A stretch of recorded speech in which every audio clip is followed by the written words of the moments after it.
Over-Unders Pod. This is our second year doing it on video. It's our third year doing it in a row. We did it on Spotify a while ago. Gus, welcome back on the pod. Glad to be back. Let's get straight to it. I don't want to waste much time. We'll start with the Eastern Conference, and then we're going to have a secondary pod, part two, like I did last year with the West. We'll start with the Atlanta Hawks, a team that fools me every year. Every year they fool me. I always take the over. I'm actually going to let you go first with this one because I have a feeling we're going to be aligned with them. With the Hawks, I'm going with the over. Oh. Yeah. My Really? reasoning behind this is this. Okay. They don't have a pick this year. They don't have their pick. Okay. So they're going to be incentivized to actually try hard. And somebody has to be the ninth seed. Right. And they are very comfortable doing that every year. Yeah. I think they're slightly above everybody else that's below them. Yeah. So I think they're going to be comfortably right there on the ninth seed, maybe even battling for the eighth. Yeah. And as far as like the DeJounte trade, do you like it? Were you hoping they would maybe trade Trey, or were you hoping they would keep them together? I'm more of a DeJounte fan, but Okay. Trey, I think Trey thrives better when he's by himself, when he doesn't have to share the ball, and he is the offensive system. Yeah, he is. And if you just lean on offense all the way, Yeah. and I think you can try to outscore some teams. Yeah. I think that's the way for the Hawks to try to win some games. Yeah, and I think they have a higher ceiling with Trae Young, right? Like, Yeah. like I just believe that. You know? They made the conference finals. Right. I mean, granted, it was a shortened season. Yeah. But, they went pretty far in the playoffs. Yeah. So it's not, like, foreign to them. Yeah, and this team, like, they don't have problems putting points on the board. Well, last year, they just couldn't shoot the ball well from three. They took a lot of them. They just didn't make them at a high clip. They're like at a league average is 36.4%. So basically league average, they were 17th in three-point percentage. A little bit about the DeJounte trade before I make my pick, whether over or under. Obviously, we knew that this was going to come to an end when the season was over. I was optimistic about this trade, like, honestly, a couple of seasons ago. So I was surprised to see it just not work at all. They get Dyson Daniels, someone that I've been a fan of, G League Ignite player. I think he's going to be one of the best defensive players in the league. He definitely has shown that. If you're a Pelicans fan, you know this. If you follow Dyson Daniels closely, you also know this. Just a dude that has good technique. Still can't shoot the ball, but he is going to bring defense to an Atlanta Hawks team that was horrendous on defense, so he is going to help. They also took in EJ Liddell in that trade. Not a lot of people know that guy. He got hurt his first year. They traded him again, and they brought in David Roddy. Don't really know how he's going to impact this team. I was a fan of David Roddy in college, and they bring Larry Nance Jr., which is like another one of those names that a lot of people are familiar with. He's going to help them with rebounding. He's a veteran presence, an extra small ball five guy. They're going to try to be a little more mobile. We like Jalen Johnson, right? Like, this is a team that needs everything they can get out of their young guys. Speaking of young guys, they draft Zachary Risachet. Watched a lot of him pre-draft, and I don't know if you got a chance to see anything about him, like how he plays, or what you think about him. No, honestly, I have no clue how he plays. I think he's more of an elite 3-and-D player. Correct me if I'm wrong. It's what they hope that he is going to be. He's able to guard multiple positions. He can shoot on the move. He's not like a consistent three-point shooter yet. He's very young, but it's so funny that they finally get the first pick, and they grab a player that wasn't even the best player on his team. He's a potential pick, is what he really is. Right. And, he's just going to be this guy that kind of plays a role, So for me, I think one of the knocks for my over is that, they have DeAndre Hunter. Right. And, he is who he is, right? Yeah. I don't think he's going to make a giant leap or anything like that. He's still 26, but, Yeah. And then you drafted Zachary Risachet, yeah. Risachet. Essentially he's going to be playing the same position. So you're going to have to choose. Are you going to go with a guy that can, give you the 15 points and Yeah. Or are you going to try to let this rookie develop and, maybe play for the future? Yeah. If you do the latter, you're going to lose a lot of games. Yeah. And you're right. Like, this team doesn't want to lose because they don't control their draft picks. They did take some in, but again, like, they don't have incentive to lose, so they are going to try to win games. I also am taking the over. I was going to take the under on this team pre-pod. Thought about it. I saw where you were going with it, and I actually had over on my note. I had under in my head because I'm tired of this team. So we can move on. I think that they're going to be a team that is going to hover around that, like, high 30s win mark, maybe borderline 40 wins. We'll see about that. Boston Celtics, the over-under 58.5. They crushed that last season. Obviously, they were 64-18. Fourth best net rating in NBA history. They're one of the best defensive teams in the league. Obviously, second in defensive rating. We know that. This is a versatile team. They're not going to have Porzingis to start the season. I am still going to take the over on this team because I think they have obviously proved that they can sustain a loss here and there from a player. They obviously sustained it when Porzingis was out of the lineup in the playoffs. In the regular season, they're built to win a ton of games. This is a team that can score, they can play defense, they can play multiple positions. We know everything about the Boston Celtics. They added Lonnie Walker. This is a really good addition to the team. Team USA, not what Tatum was expecting, right? Like to experience. We got Jaylen Brown with a chip on his shoulder because he got denied that. So I think there's a lot on this team in terms of having that chip on their shoulder even after winning the championship. So I am going to take the over on them. So on paper, if I were just to look at this team on paper, yeah, and considering that they're the defending champs, yeah, what they were able to accomplish last year, I would have taken the over. Mm-hmm. But I'm going to go with a little bit of some intangibles.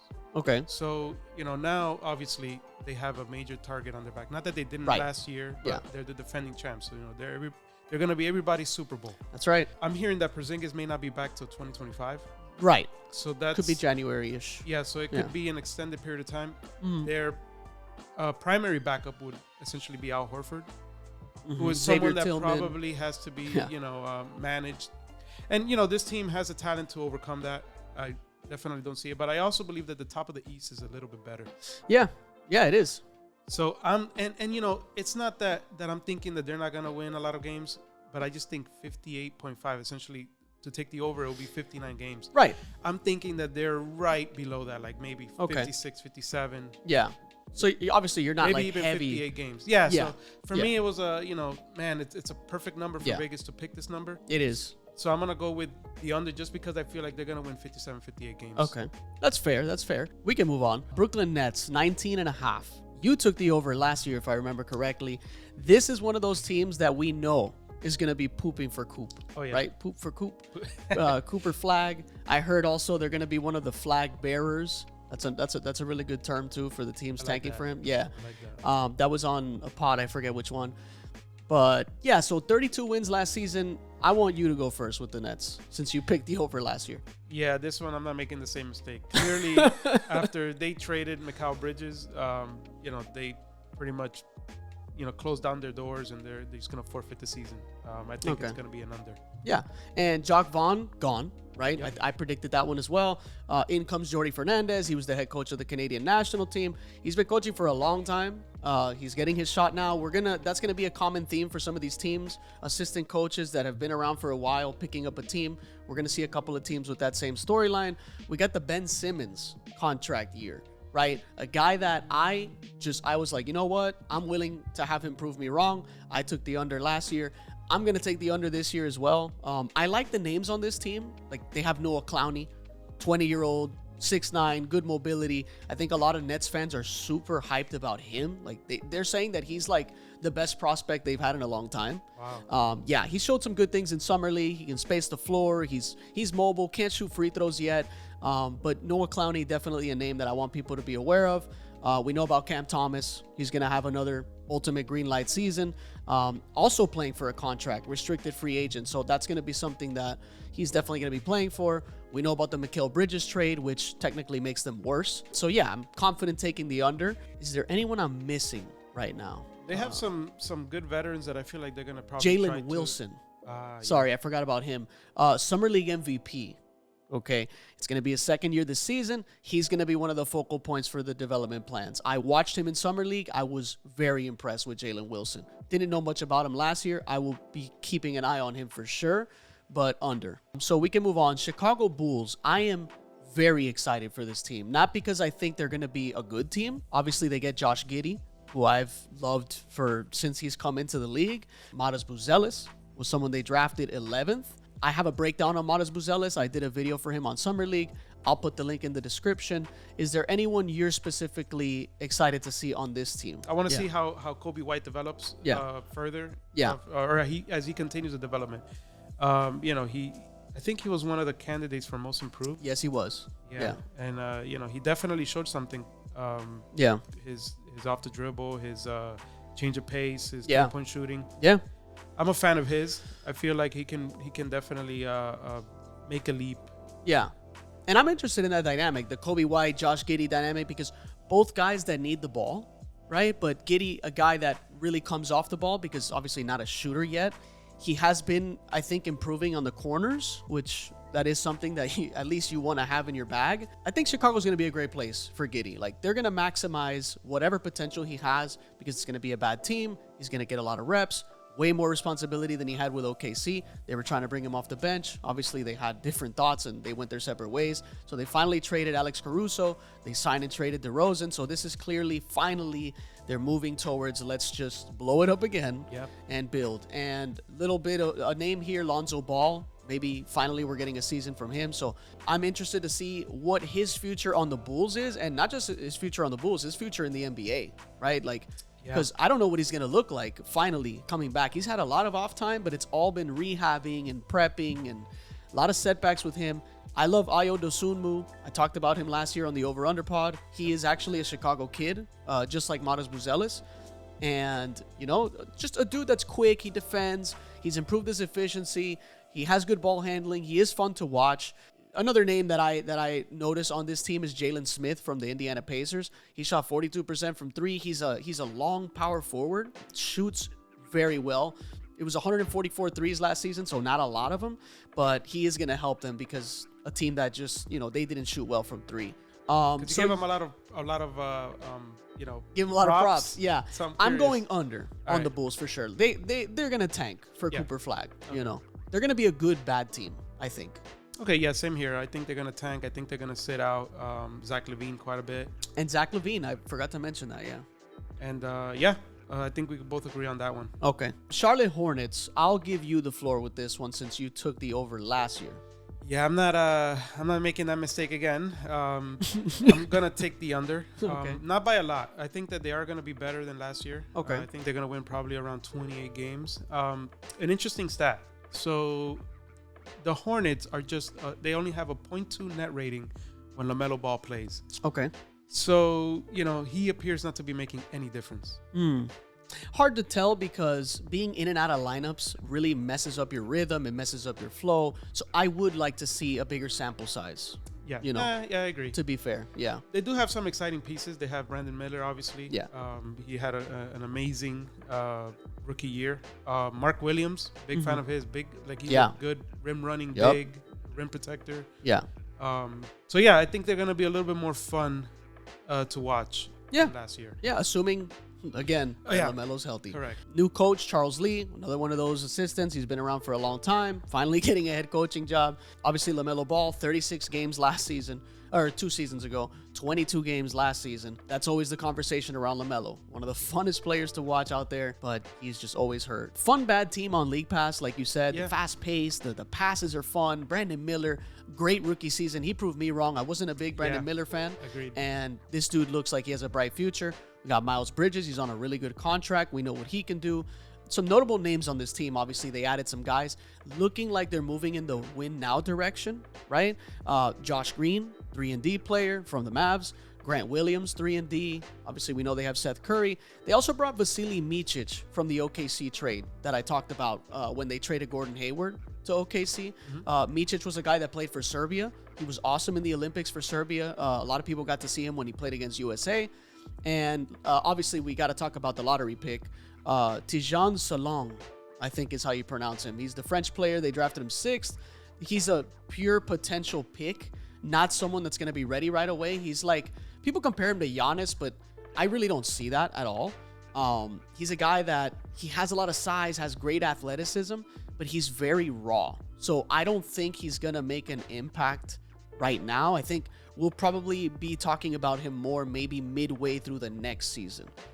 So not too high on him for this year, but he is a guy that I think has a lot of potential. I'm taking the under 2. Cleveland Cavaliers, just an awesome regular season team. I think I gave you the go ahead on the Hornets one, so I'll go with this one. We both took the under last year, and we were right slightly. because it was just a high over-under. I think it was like 50 last time. So 48.5, seventh in defensive rating. This was a team that obviously you have the double bigs, right? You got Evan Mobley, you got Jared Allen. These guys make pick and roll lobs very hard to make. They're also very mobile. And they're not useless. When they have the ball, they can make plays. So they fired JB Bickerstaff, which I called on a pod before the playoffs. Kenny Atkinson comes in. We know he's coached LeVert. He's coached Jared Allen when he had them in Brooklyn. Yep. I watched his interview a couple of days ago, and he's a heavy analytics guy. So he does care about looking outside of the box, trying to innovate, like kind of find out ways to be creative. And he talked about using Mobley as like a Draymond Green, which I think is very interesting, using him as like a hub for offense, kind of like a Sabonis, or like a, maybe not so much like a Jokic, but someone that the ball touches every possession and he kind of makes decisions. He is an underrated passer. So I think he's an underrated passer. The shot has to improve if he wants to raise the ceiling on this team.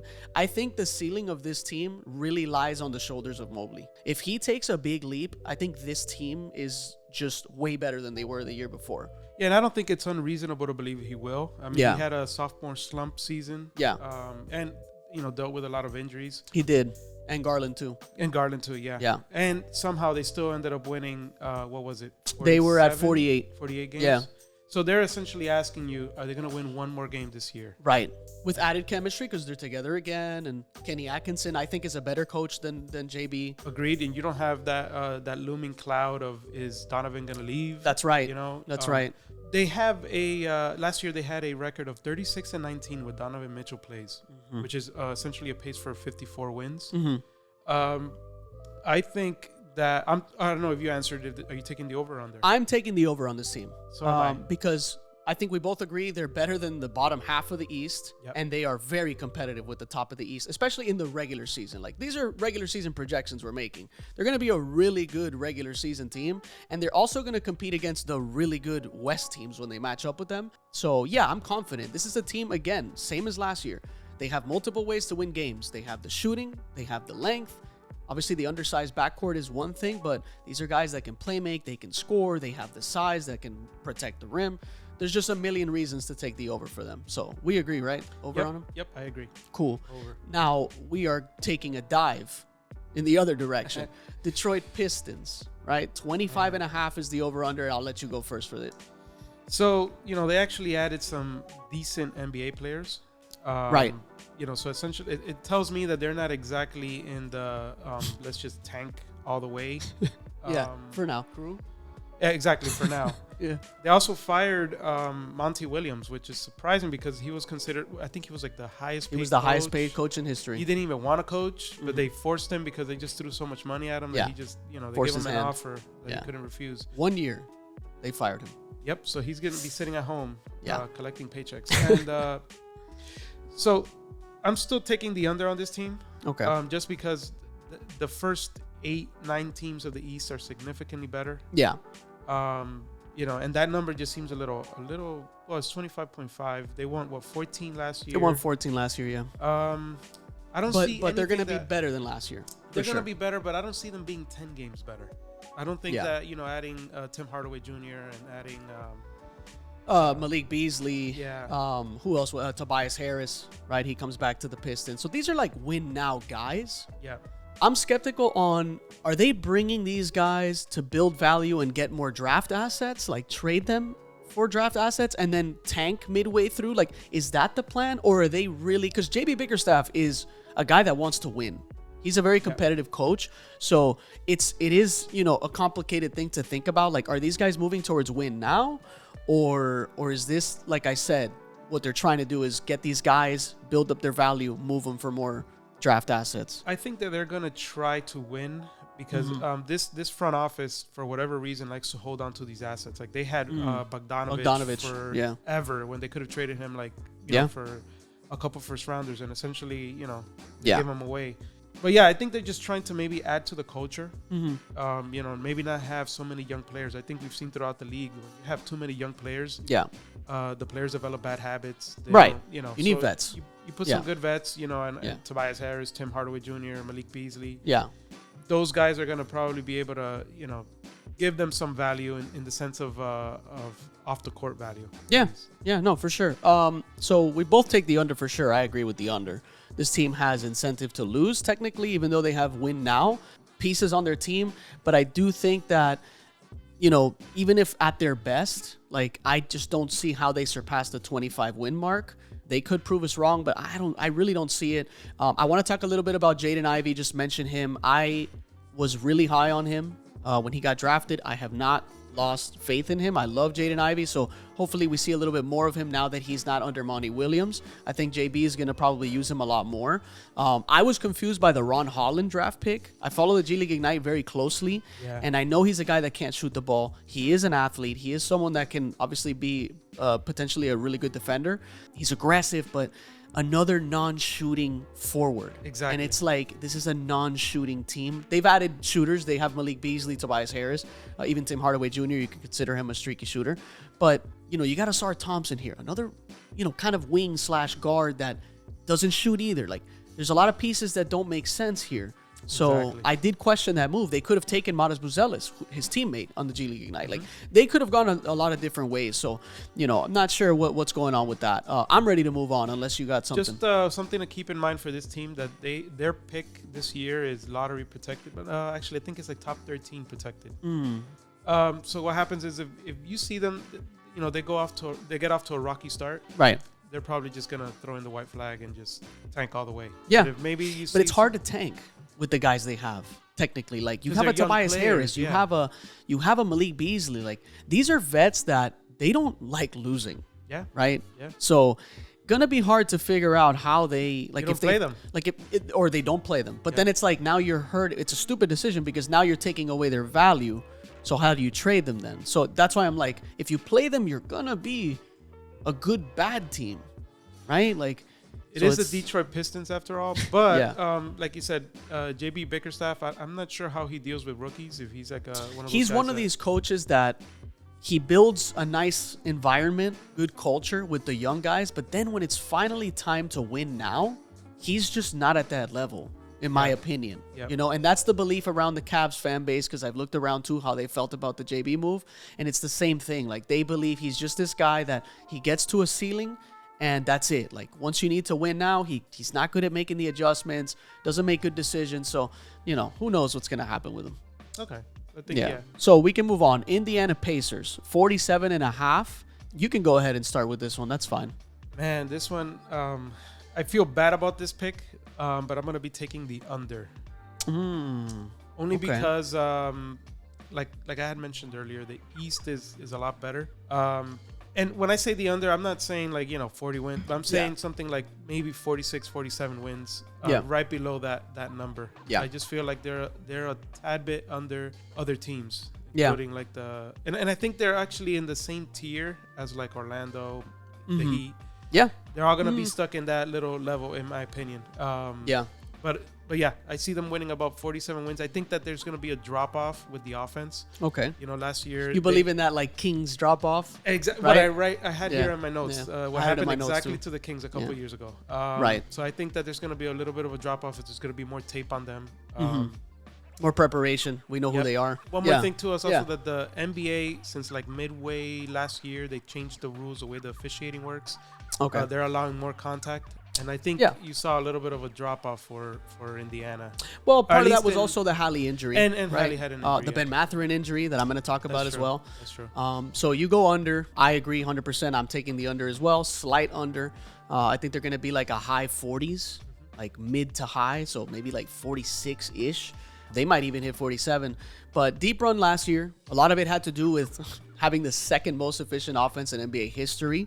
This was a team that, like, the fans know that they were an awesome offensive team, shot a lot of threes, made a lot of threes, had great spacing, but they also led the league in points in the paint. And it sounds counterintuitive, like, wow, they're a really good paint scoring team. Well, yeah, because they have such great spacing, they can get to the rim with ease. Yep. So that's a really interesting stat for them.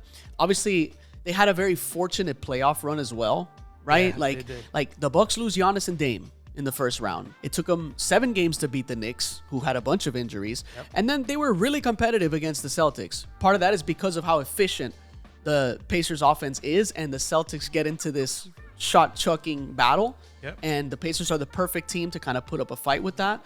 You could argue a very competitive sweep. Very competitive sweep. And Ben Mathurin was hurt. He missed the whole playoff run. So I think that obviously he doesn't make a defensive impact, but he improves their offensive ceiling, their depth, right? Which is something that they're going to need for sure. Pascal's going to get a full training camp with this team. Remember, he was added midway through the year. Yep. So that's going to be interesting as well. Hallie, if he has a full healthy season, we could see a lot of wins for this team again. I did see Hallie not play during the Olympics, but I heard that it may have been due to an injury or something like that. I don't know if it was an injury thing. I think it was just kind of like there is always that guy that just doesn't play when the Olympics starts. Like Team USA, they will have one or two guys that they just have there, just watching. Like when you're oversaturated on ball handling. You kind of have to. And he gives up defense, right? Like the defense is a big drop off when you have Hallie out there. Even though I loved watching him at FIBA because he picks up the pace and he can really shoot. He spaces the floor. But they have enough scoring. They have enough like playmaking through LeBron and others. So, okay. So they also improved defensively after All-Star, which was impressive. It wasn't like, oh my God. But if this team can be league average defensively, which I still think that they have the potential to do that, they can get to a really high place in the standings. They just have to foul a lot less. They got to foul a lot less. Yeah, for sure. Okay, so I think we can move on. And you're going to take this one because this is the Miami Heat. This is your team. So I'm going to let you talk about your beloved team that had a really quiet offseason. Yeah, this is going to be my my homer pick because I have all the incentives in the world to pick the under. However, I'm gonna go with the over. Okay. But not by much. I think that the line is at 44.5. Yeah. I think they win 45-46, same as last year. Yeah. They had tons of injuries last year, and they still managed to get to 46. They're gonna get a motivated Jimmy Butler. Yeah. A full year or a full training camp with Terry Rozier. Yeah. I think last year they started the year off with the corpse of Kyle Lowry. Okay, yeah. So I think this year they're starting with a competent point guard. They should be a tad bit higher than that number, in the 44.5. Okay. Not by a lot. I'm not saying they're gonna get to 50 because, like I said, the East is very, very tough this year. Yeah, and the West. They're gonna face some of those. Yeah, that's true. That's true. I think they're gonna be right in that mix for the 8-7-6 spot. Okay, which is not a Pat Riley desire. Right? Like no, but they're not going to tank ever. No, they're never going to tank. I see them again in the play-in. Yeah. And they'll probably face Chicago and Atlanta for the third year in a row. No, they're not going to see Chicago in the play-in. I'm just saying, I don't think Chicago's going to. It's been 3 years in a row that. That's true. Right. That's true. They're always in there. But that ain't happening this year for Chicago. I'd be surprised. No, to see the Bulls in the play-in. But yeah. Okay. What do you say? It's funny because we have similar thoughts. I took the over on the Heat right now as well. I took it under, I think, last year. I think they're going to hover around the same place because, again, this is a team that they're an elite defensive team, right? I know they lost Caleb Martin to the Sixers, which is a big loss. The fans are sad about that one. Are you sad about that one? No? No, really? Man. Wow. Listen, I like Caleb. I like Caleb. I love Martin. what he did for the Heat in the Eastern Conference Finals against Boston. I would not feel comfortable paying him the amount that he had offered him. Well, right. Granted, for what the Philly got him for, I think that's a steal. That's the number. Great price. Yeah. But there were rumors that the Heat offered around 65. But obviously not. I'm not talking about the money part of it. The loss itself of the loss Martin. itself. Yeah, it's gonna be hurtful. But the Heat have a log jam at that wing spot. They do. They have way too many wings. Jaquez, Rozier. Well, he's a guard. Well, he's a guard, and so is. But then they have Highsmith that they just signed Haywood. for really, really cheap. Yeah. They've drafted a couple wings. Yeah. Yeah, that makes sense. Okay, so a couple of things. Okay, Jaime Jaquez. I think this is like because they didn't make off-season moves like that. It's gonna all hang on the guys around Jimmy and Bam, like we always say. Yep. Jaime Jaquez had an awesome couple of summer league games. I think he might have played one or two. He played two and he dominated. And he dominated, which is exactly what you want to see out of second-year guys. Nikola Jovic, I've been big on him forever, and I think he's going to be a big part of it if he can take a nice little leap. I would love to see him at the 4 next to Bam, spacing the floor as another playmaker, bringing the ball up, picking up the pace, helping their length, along the perimeter at least a little bit. I know he's not a defensive guy. But you know what? His defense is not as bad as you would think. Yeah. Considering that he's kind of lanky and slow-footed. Right. But he tends to defend the fours very well. Mm-hmm. It's more when he gets isolated on a guard that he tends to have issues. But even then, he doesn't struggle as much. Yeah. And then there's rookie Khalil Ware, right? Who I wanted them to draft Kyle Filipowski from Duke. I don't know if you're familiar with his game. He's basically a 7-footer. I'll talk about him when we get to the Jazz. But they went with Khalil Ware. The knock on Khalil Ware is like the motor, the love for ball, those cliche things. You can kind of see it though. Like you can kind of see it. You can kind of see a little bit of it's gonna go on YouTube. I won't say it, but I was gonna say a little bit of Hassan Whiteside. Oh, yeah, but with shooting potential. Hassan was making threes towards the end, not a lot. But again, I mean right now, Khalil, like early. Yeah, early. Yeah, because he is shooting them. Yeah, not making them yet. He actually made him at 40. I think he was at. Let me check, because I had the number in here somewhere. It was like at 1 attempt per game. It's like one attempt. I think it was like 43s he took in college. Yeah. So very small sample size, but he was making them. The shot looks good. For a big. Yeah. But I just question. Like, obviously, they clearly believe that he has the bigger potential over Kyle Filipowski because of the athleticism. He just has a little bit more that he can show defensively too. So I get it. I think they believe in the Heat culture, like kind of getting into him and getting the most out of him. So I get that. I just don't understand how if he can't knock down shots consistently, and we know about Bam, he's starting to kind of shoot, but he's still not there yet. You would still consider them both like non-shooting bigs, in my opinion. Like, I would still consider them that. So are you playing them together? Is Khalil coming off the bench? Like, what is? I don't see that. I think at the beginning of the year they probably won't be playing him at all until maybe he can earn the coach's trust, and then he'll serve as a backup. Like they did with Jovic. Yeah. Well, you know what? Going back to Jovic, I must give you the props because I did not see the vision. Oh, yeah. You told me, this guy, he's 6'10", point guard, blah, blah, blah. And when I saw him play, and I was like, man, I don't see it. I think he's too slow. And then last year, he just something flipped, and he was lights out shooter. Yep. He can dribble. He goes coast to coast. He can raise this, like, because I'm thinking best version of Jovic, he raises the ceiling for the Heat. Oh, yeah. So I love Jovic, loved him pre-draft. I hope he continues to develop. So we both take the over. That's cool. I want to ask you about the Jimmy thing before we move on to the Bucks. Yep. News with the Nets. I think it's a smokescreen because his contract is coming up. Do you really believe that he would go to the Nets? Because that's already taking an L move win-wise if you go there. Like, there's no winning situation. Absolutely there. not. I think this is, like you said, smokescreen. I think it's just him trying to apply pressure to, or maybe not even him, honestly, because his agent and Jimmy have both stated with numerous Ben Simmons, times that they want. Yeah, same. They have the same agent. Yeah. He stated numerous times that they want to stay in Miami. Right. Which is the place for him, honestly. But if I'm the Heat, I'm thinking this window's closing. I don't see it anymore, but I think the Heat learned a lot from what happened with Wade. That let a relationship sour over a contract. I think what Pat Riley really was trying to do is just, I don't want Jimmy to be. Not only does he already play just 60 games, but when he does play, he's playing disengaged. Right. And I think that's what hurt the Heat last year. It definitely did. He would play, but then you could see that he's just not in it. He's just, Yeah. And then out of a sudden, the playing game starts, and he's like 4 steals within the first 4 minutes, and then he gets injured. But you could tell that, he has it in him, but it's, when you go on long playoff runs, sometimes you end up losing the love for the regular season. Yeah. Okay.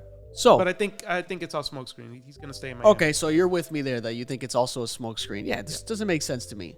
Okay, Milwaukee Bucks. I was at the forefront of Adrian Griffin should be fired. I was on this like months before he was fired, and I did pods on it. I broke down his interviews.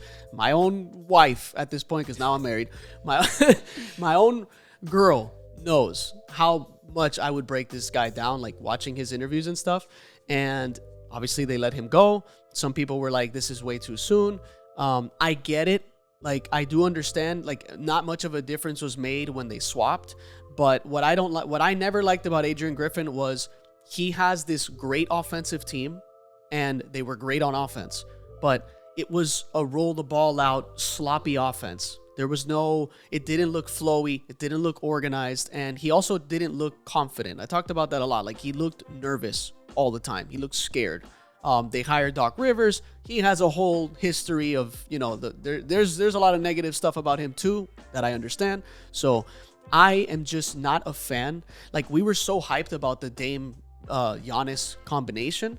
I heard Dame on a pod not too long ago. He was talking about that it was harder than he thought to adjust to having so many weapons because he has to keep everyone in rhythm while also maintaining his volume because he's a high volume guy. But when you're in this two-man game with Giannis needs volume, Dame needs volume. Now all of a sudden you got Chris Middleton in one corner waiting for his time. He's losing rhythm because he's not catching enough passes. And then you have Brook Lopez just parked outside waiting for it's not efficient to me the way they're playing, even though they're a high efficient offense just because they put a lot of points on the board. But I'm curious to see where you're at with the Bucks though. So I completely agree. I think Adrian Griffin put the bed not just so much in offense but also defense. Yeah, they were one of the best defensive teams the year prior. And then they decided to do a switch-heavy defense, which made no sense. When no you Drew. It was a big loss. No Drew. You have a weaker defensive point guard in Dame. And then you have a 7'1", 7'2" center trying to outswitch in the perimeter. Yeah. That made no sense to me at all. Right. And for whatever reason, his players really disliked him. They did not like him. Yeah, and like I said, I saw the fear in his eyes on the court. Like, I watch him, and I'm thinking, he does not look like a leader to me. He looked like he was scared. Just straight up, he looked scared all the time. I had a conversation with a buddy of mine, and one thing that we mentioned, like around the first or second game of the Bucks season, and you saw Giannis Antetokounmpo just berating his head coach because he did not want to come out of the game. Yeah. And it's something that, like, your main player cannot do that because it's just going to make the other players lose respect. Right. But yeah, going back to your question, the line is 50.5. They really won high. 49 last year with everything going wrong. And, they fell apart at the end of the year. They won, I think, injury 3-8 the last 11 games. Yeah.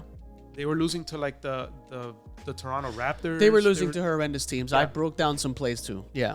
Yeah, so I'm taking the over. Okay. Because I think that at the very least they get to like 51. Yeah. And I'm with you. I took the over too. I think Dame, an extra year, a little more comfortable with the Bucks. Giannis is motivated because he's been hurt the last two playoff runs. Yep. So, I'm sure he's trying to get a healthy season. I'm a fan of Giannis, so I want to see this Bucks team succeed. I am still a Milwaukee Bucks fan. They added Taurean Prince, 3-and-D. They absolutely need that. The Lakers are going to miss that. We'll get to them when we get to the West. Gary Trent Jr. is someone they added. He's a vet. Good for the cheap. Plays tough, not an elite defender, but he plays better defense than Malik Beasley. Oh, yeah. And yes, he is a good three-point shooter. He does a lot more than Beasley does. Yeah. Right? So that's going to help. I think age and lack of athleticism is still a problem on this team. Like they have Andre Jackson Jr., who I think is in his second year now. He was a rookie last year. He gives them the athleticism. He's kind of like a lob threat guy. He will take the three and, he will make some of those. I've expected more out of Marjon Beauchamp. I've been talking about him for a couple of years now. I really hope he gets more opportunity. I haven't lost hope. But yeah, I'm taking the over. I really hope, because I think if it doesn't work this year, we're going to see a huge shakeup with the Bucks. I don't know what it's going to look like after this year. And because they're kind of stuck in terms of salary. Yeah, they're paying a lot of money. So, yeah, I think we can move on, right? Yeah, I think so. Oh, one last thing. Yeah. Underrated pickup for them, only because he was on the Heat last year and he made an impact, is DeLon Wright. Ah, okay, yeah. Ridiculously good defensive point guard. I think that he can, make a difference, kind of like as and I'm sure they got other guards on here as well that may play over him, but yeah. Well, this Pat Connaughton, right? But he's like is he a 3 or a 2? Probably like more of a 2. Yeah, probably a 2. Yeah. Yeah. New York Knicks, 53.5. A lot of hype around this team. The Villanova Knicks. I'm gonna give you the start with this one. So I'm just gonna say this: 54 wins is a lot of wins. It's a lot of wins. I'm gonna take the under. No knock on the Knicks, though. I think their team is stacked. They obviously got better with Mikal Bridges. Yeah. they had a great record when they first traded for OG. You took the under last year too on them. I did. Yes. And then And they proved you wrong. They're probably gonna prove me wrong again Yeah. this year. So my biggest issue with them is that they really don't have a lot of size in terms of center. Yeah. They have obviously Mitchell Robinson, but he's been dealing with Yeah. just injury after injury, and after that is Precious Achua. Yeah. Yeah. So, and I don't trust him that well. Yeah, and then maybe Randall if you want to do small ball 5. Man, Randall Yeah. as your 5, that means you. I mean, but listen, they have tons of wing depth that can make up for the lack of size. They can definitely go on an amazing small ball 5 with OG at the 5. Yeah. So I'm trying to think of options for them. For that reason, I think that I think they're gonna win around 52 games. So you're down on them because of the center slot. Yeah, I think the center spot. They're gonna give up a lot of rebounding. That's my biggest. Well, we'll see about that. We'll They see already about have a that small because they guard. have lanky wings that rebound. They do. Be interesting to see them rebound. So Well, after Macau and OG, like Mikhail OG, Josh Hart is a fucking rebounding guard. That Yeah, dude he is. He gets loose balls, deflections, rebounds. He's one of those. We can't sleep on him. Obviously, Mitchell Robinson, like he's gonna be out there. He's gonna get hurt. We know that part. Like he's probably gonna get hurt. But I think this team is surprisingly still gonna rebound well. Like they have Randall also. Like they do have guys that can get boards. So I didn't want to cut you off though. Go. You can keep going with your Knicks. I think that like again, like 53.5 is the line. I just think that they win slightly below that. Yeah. I think they're at 52, 53 wins. They won 50 last year. Lots of injuries. I'm going to take the over on this Okay. team. I was going to go under. A couple of days ago, I rethought it. The reason I'm going to go over on this team is because I think that there's also this like joy that's going to be added to this team that I think is very underrated. Power of friendship. The power of friendship. It really does something for a team. I think it's a very underrated intangible. And I also think that Julius Randle, who played 46 games last year, is going to be motivated to be back in the mix, right? I think that's going to help. I think, obviously, we both agree the hole is in the front court. They have Mitchell Robinson. I was looking at Ariel Hukporti in Summer League. Not a good name, like not someone you want to look for. Here's a fun Jalen Brunson stat that I talked about when I broke down Jalen Brunson. He's tied for Jokic last season in field goal attempts per game in the paint outside of the restricted area. Okay, so that's interesting. You told me he wasn't top 10. No, I did. I put him You in. said LeBron was better. I said LeBron. Oh yeah, LeBron. Yeah, I got LeBron over him. No, but I had Jalen Brunson first team All NBA. Oh, last year. Did you? Yeah. You're right. Yeah, You're dude. right. I had him second. You got the team. wrong guy. I got him on the second team. Yeah, and that's but then where we they put him. argued about top 10, and you said that. I said LeBron's top 10. Yeah. And are you on that boat now? I was gonna ask you when we went to the Lakers, but you know what? Let's wait for that. Yeah, That's fine. Okay. Concerns for this team. We know front court depth. They lost Isaiah Hartenstein, but that was kind of what I think that's what they had to do to do the Mikal Bridges thing. So is it a good trade-off? We'll see. I think this team is going to be really good defensively. They're going to be a freaking problem defensively. Nobody's gonna score on them. It's going to be hard to score on this team. This team is going to get offense. We know that. So I'm going to take the over. I'm confident in this team, to be honest. Another concern for them is that, they rely so heavily on Jalen Brunson. He's a small guard. Yeah. But he's tough as nails. He plays Tough as through nails. injuries, but eventually those injuries, they catch up. Yeah. And I fear that, Okay. once he misses some games, what's your shot creation or what's your playmaking after him? I agree with that part. That is a concern. I will push back a little and say that I think Mikal Bridges, in a winning situation around his teammates, I'm a big fan of Mikal. Been a fan for him for years, and I think he's going to help them a ton. I don't know if this is a hot take, but Yeah. I think Mikal Bridges is probably the best role player In the NBA. in the NBA. I'll try take Derek White. Man, I'll take Derek White over I him. think if Yeah. you put Mikal Bridges in the Celtics, I don't know. He would be play a different similar, positions. but I think he would have a similar impact, like catch and shoot threes. I guess it all defense. depends on what you have around him. But I just Yeah. think that with whenever you try to extend his role a little bit, I think he will play well for some time, like he did with the Nets last. Hard to couple tell years ago. because the spacing on the Nets is bad. So That's it true. makes a guy like him look a little bit worse. But you could see when they try to square him as a star, Yeah. It's just, and sometimes he'll go off and score like 10 points in a row, but then, Yeah. then he'll have quiet moments where he just won't step up. Yeah. And I just think that it's because he's just the elite role player. Yeah. That, obviously will cost you as much as a star. Okay. So, cool. We disagree on the Knicks. That's good. Orlando Magic. You got to turn the mug. Oh, man. Sadly, it's only on one side. Yeah, the NBA website kind of finessed me with the mug. Orlando Magic. I love their song. I love their team. I love everything about the Orlando Magic. And I think everybody that follows the pod, everyone that knows me personally, they know that I love this team with all my heart. Love Paolo. I love Jalen Suggs. Love Mo Wagner. Cole Anthony. I love everything about this team. I will say, you were probably the first person, well, not the first person, but like at least one of the first people that was like constantly telling me Paolo's gonna be a star. And that was when he was at Duke. Yeah, and even and it's crazy because there was a time where I wasn't big on Paolo, so that was right when I was like turning around on Paolo, but I was also on the Magic. I was one of the only people. Yeah, you were watching in my circle those rough games that did not watch. Like they didn't watch Magic games. I was watching Magic games because I loved Franz too. So yeah, man. I mean, this team did it all with defense only. Yeah, so impressive. The bench is such an underrated factor of this team. They were top 5 in points, field goal percentage, free throws attempted. What else do I have here? Rebounds, steals, and blocks. They were top 5 in all that as a second unit. Very impressive. We know the shooting was a weakness. They added KCP. We'll talk about the Nuggets when we get to the West. Huge pickup for them. Obviously, they draft Tristan da Silva. He looked awesome. Yeah, I kind of wanted him for the Heat, honestly. Yes, he would have been a great pickup for the Heat as kind of like a do-it-all guy with size. Can put the ball down, get to the rim, but shooting is the real skill with him. Jonathan Isaac quietly improving the three-point shot towards the end of the season. We saw that. Catch and shooting in the corners. Pretty confident. Obviously one of the best defenders in the NBA.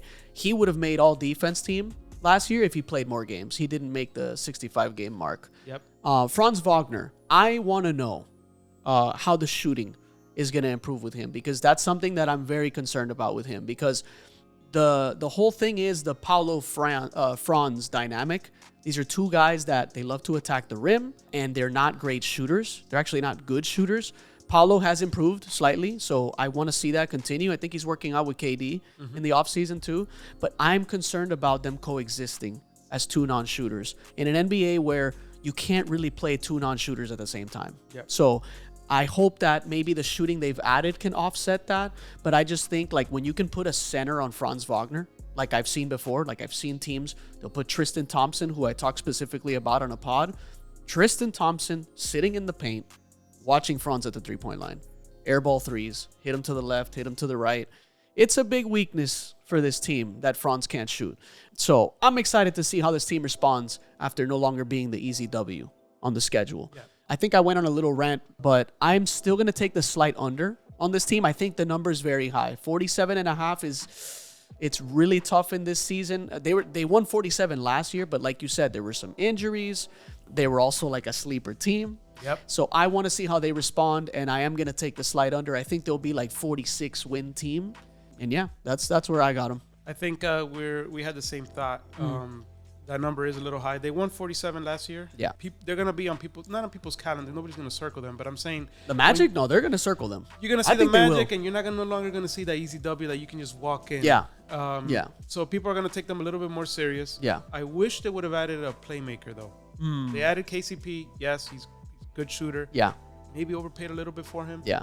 But you had to. And You had to. I wish they would have gone after Tyus Jones. I think it would have... maybe he doesn't give the defense, but they have good defensive players around him. To start? Maybe as a Backup? Maybe as a backup. Yeah. But point is Okay. that they didn't add the playmaking that I think they needed. Yeah. Well, they believe in it with Suggs. They believe in it with Paolo. And even Franz is a very good passer. But I know what you're saying, like a more of a traditional, I guess, point. Makes sense. To set the table I a would little bit address better. the shooting before anything else if I was running the Magic, because I think that's going to raise the ceiling a lot sooner than a playmaking point guard. That's just my philosophy. I want to see space around Paolo and Franz because they will do what they do best, right? No, but I am taking the under, same as you. Yeah. I think they win 46-47. It's good. They're going to be in that same tier Yeah. as Indiana Yeah. and Miami. I feel like all those three teams are going to be battling for Okay. 6, 7, and 8. A battle for the non-play-in. Right. Yeah, no, I think they're going to be a relatively middle of the pack seed, right? Yeah. Kind of like where they were at. Philadelphia 76ers, 52.5, team that got better in the offseason. I think we can agree to that. I'll let you go first since I took the Magic. This one we may disagree. I'm taking the over. Okay. And my reason behind it is that they have really good wings. They finally got a good center backup. Right. One of their weaknesses was rebounding, which is weird because you have a 7-2 center.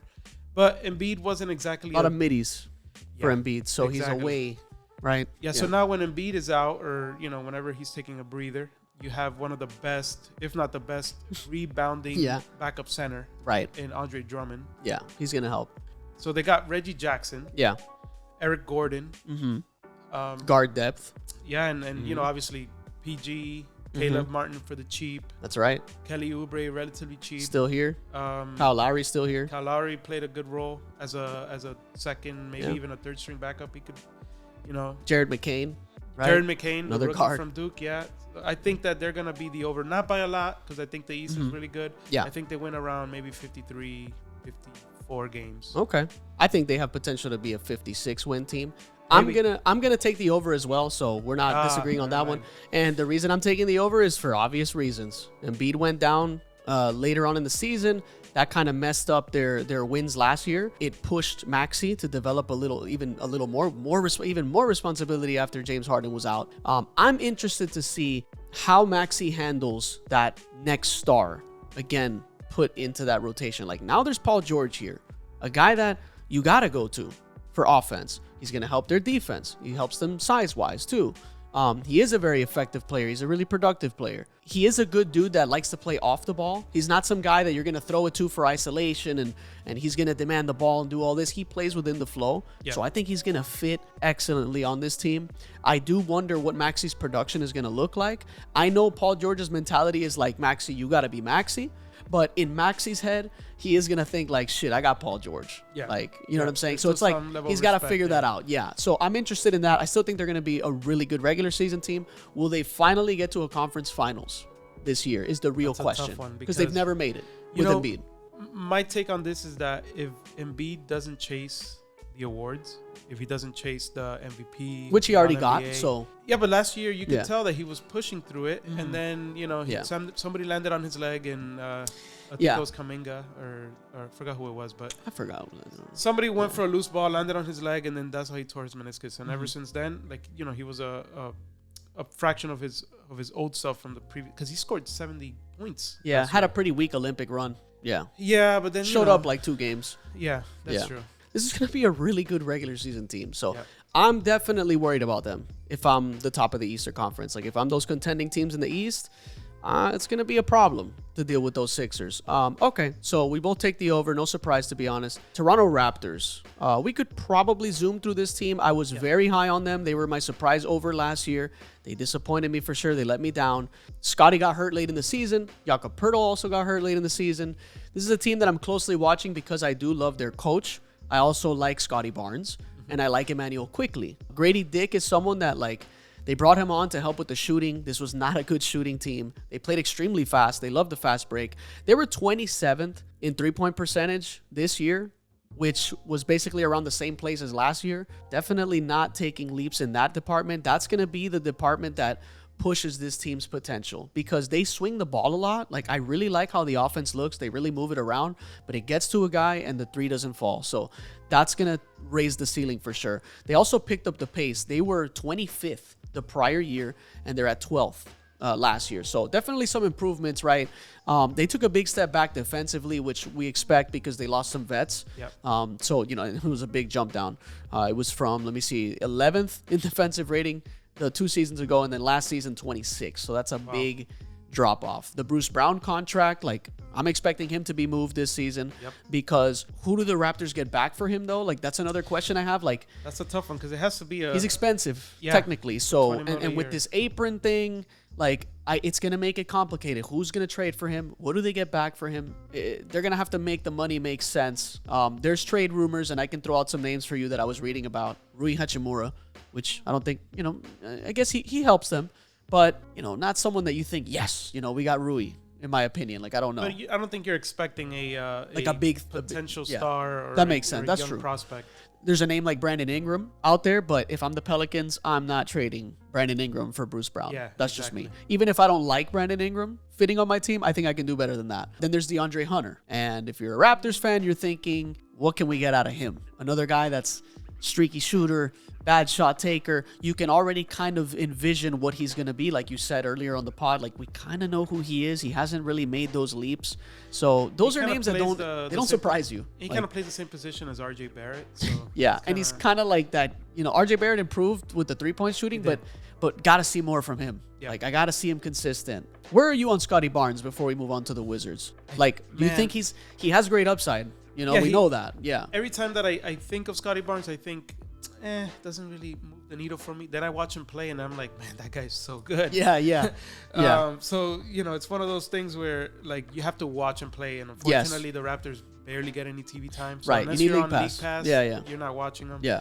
I think he's a great young prospect. Yeah. I wouldn't go as far as what his coach said, that he's going to be the future of the league. Yeah. The face of the league in a few years. But nevertheless, I think he's going to be easily one of the best young prospects in the league right now. Yeah, that was a funny rant. Scotty Barnes? that was a funny rant by him. I agree. I don't think, like, when I see Scotty Barnes, I think amazing potential, two-way, right? But I see a guy that could be your best second option.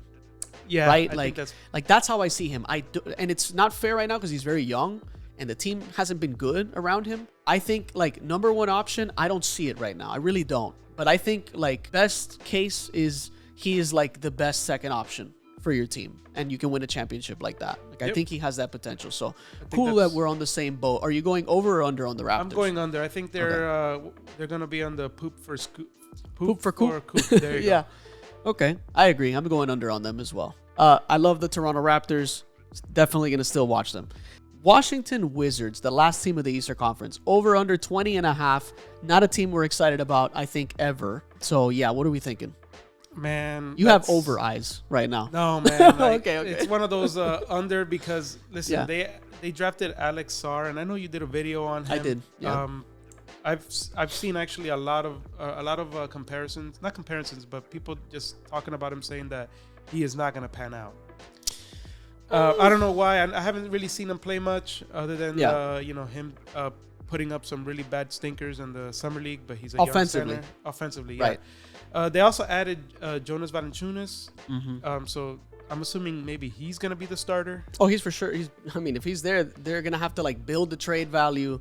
Maybe they move him again, draft assets, because they're going to be a bad team. I just feel like when you draft a young player like that, you have to throw them in the fire and just kind of let them learn for a couple of years. Yeah. But I guess maybe not. Maybe they want him to learn from somebody. Yeah. And maybe that was the reasoning behind it. Either way, I'm going under just because, this team didn't exactly add anything that was... Yeah, it's going to be a lot of shooting from Kyle Kuzma. And I like Kyle Kuzma. Yeah, he's cool. And Jordan Poole. Corey Kispert, right? Good player. Sleeper, I think, guys, Yeah, that guy's... Good player, I think he's a good NBA player. He had some really good games against the Heat. Yeah.